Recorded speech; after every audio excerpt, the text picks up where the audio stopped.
Pisces. Welcome to Creators on the Crest. I'm Stephanie, and this is going to be a reading for the spring equinox 2024 for the Northern Hemisphere and the autumn equinox 2024 for the Southern Hemisphere for Pisces. I'm doing this reading a little different than some of the other readings I've done on the channel, so you'll have to let me know in the comments what you think and what resonated and what didn't, so I can make this even better and reach more people and get this content out there to the people who are really interested. So I'd love to hear what you think. So I'm going to start out with some messages from Spirit. I took some time to meditate on the Pisces collective, reaching out to your greater being, using my intuition, my greater being. And I was really looking for those energies that are on your team right now that are coming through to like help and support you during this time, during this equinox time when we have equal parts day and night. I don't know exactly how equal it is, but that's the idea. So your whole theme was on organizing the flow. So you're a Pisces, you flow, but I got the message right off the bat as I tune into your collective of get those ducks in a row. Quack, quack, quack. Get your ducks in a row, Pisces. So here you are, you've got this beautiful watery energy that just flows and goes, but there is some focus energy coming in. So the very first energy that came through, which felt like from the other side to me, was probably like a fun-loving uncle, grandpa, older brother kind of energy, very like the comedian type, very funny, used like humor and laughter as a form of healing. And I got some names for you here. Now, keep in mind, these could be first or last names. There could be variations on these names, but I got as close to the energy of the names that I possibly could. And I have some variety here for you. So let me read them through. We've got Marvin, Martin, Melvin, Mel, Mitch, Mitchell, Manny, Manuel, Matthew, Matheson, Maddie, McGregor, Mahiri and Mahir, Mahim and Mahir. There we go. So I got some Indian names there too. I did get a sense that this person likely died of some sort of respiratory illness, a past of a respiratory illness, or they're acknowledging someone in the family that did. Lung cancer, croup, asthma, emphysema, COPD, and tuberculosis. So those kind of things came up. So, but they said whomever that is connected to that has passed, they are breathing easily now. And they love you so, so much. There was a lot of love coming through from this person. And they have such a fun-loving, generous energy. It feels so good. So hopefully you know who that is for you. The message that came through next was to give yourself a sacred gift. Now, it still felt like I was talking to this energy of this fun-loving uncle or grandpa. They showed me the oils, myrrh and frankincense, and then I also got gold, like the three kings bring to Jesus, right, in the story. So they also gave me the sense of, for some of you, there could be a gemstone, like your monthly birthstone, getting that in a jewelry, a necklace, a ring, something like that, or look through family heirlooms because there may be something there for you. So if there's like that case, jewelry case of grandmas or grandpas that you never went through that, chest, go through it because there may be something in there for you.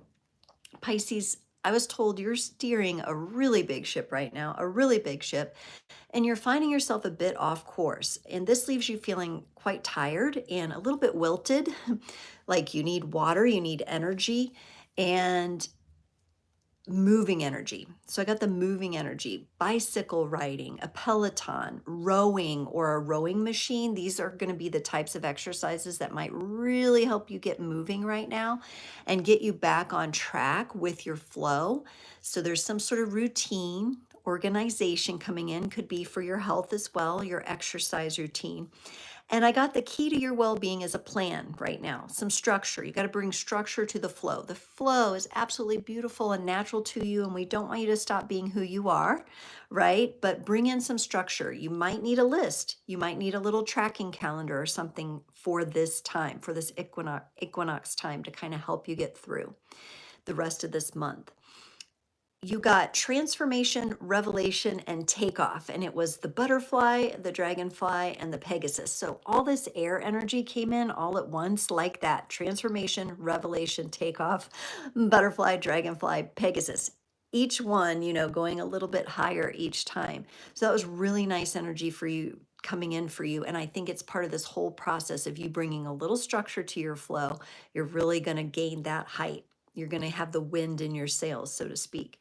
I have these really cool dice that I rolled out. They give me a sign, a planet, and a number. And you got Aquarius.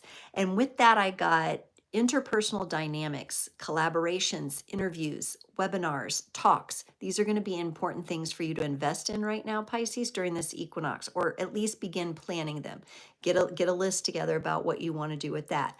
The planet that came through for you was Mercury, and this has all to do with thoughts, balancing out your feelings. Get it on paper, get it on a vision board, get it on a whiteboard, write it down. Something about you seeing the plan or seeing the list out in front of you is really, really going to be helpful for you right now.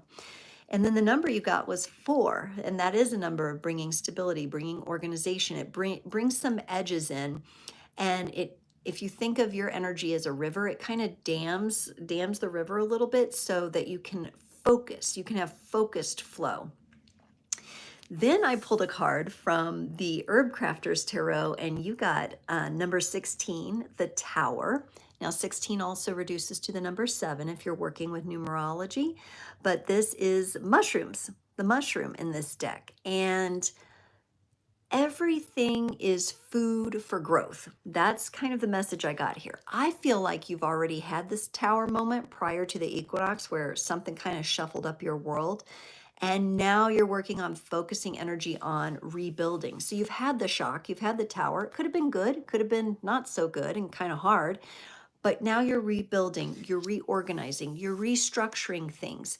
And medicinal mushrooms, you know, depending on you talking to your healthcare practitioner, might be in the works. Reishi, chaga, lion's mane, those kind of things might be worth looking into to kind of help stabilize your energies right now. And I know those come in many different forms. I've heard that tinctures are the best, but you'll need to talk to somebody who's an expert on that for that information.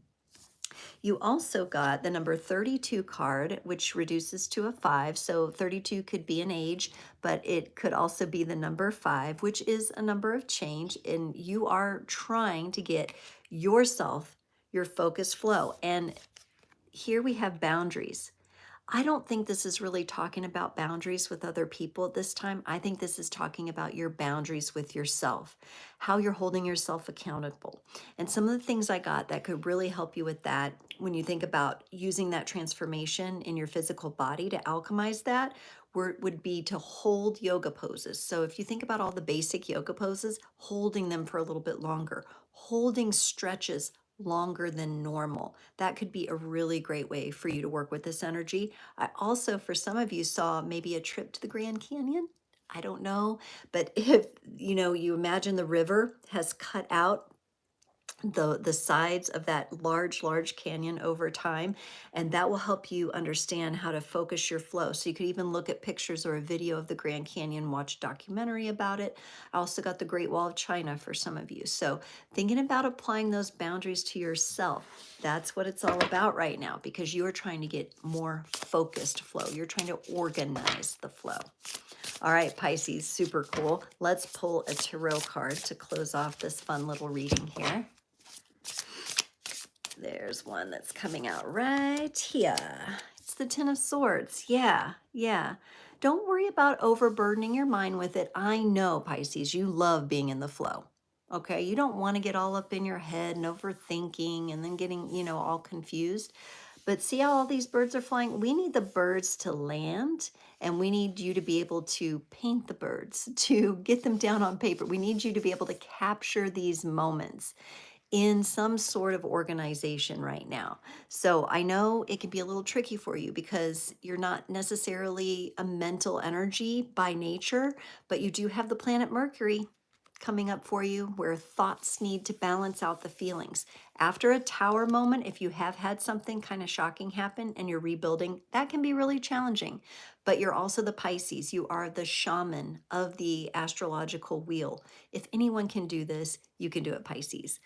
Please let me know what you thought in the comments. I've so enjoyed doing this reading, and I'll see you next time.